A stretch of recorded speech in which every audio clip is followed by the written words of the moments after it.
In this video, I'm going to be showing you how to find your database ID in Notion. In Notion, the database ID is typically required when you want to perform specific actions or access data related to a particular database. If you're integrating Notion with other applications or using the Notion API, you might need the database ID to interact with the database programmatically. To find the database ID in Notion, you can follow these steps.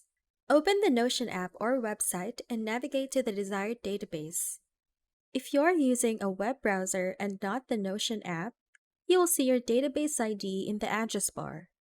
It is located between the slash after the notion.so and before the question mark. If it doesn't seem to be in this format or it doesn't have a question mark, you are probably using an inline database like this.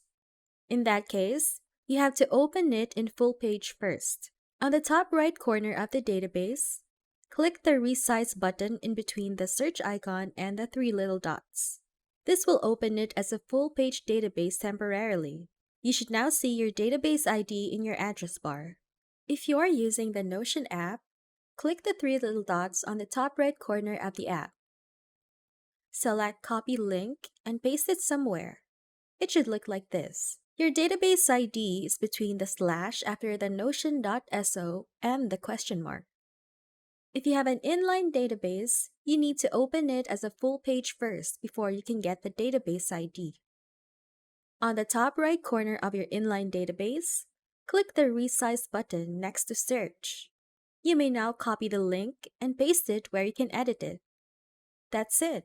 If this video helped, don't forget to hit the like button and subscribe.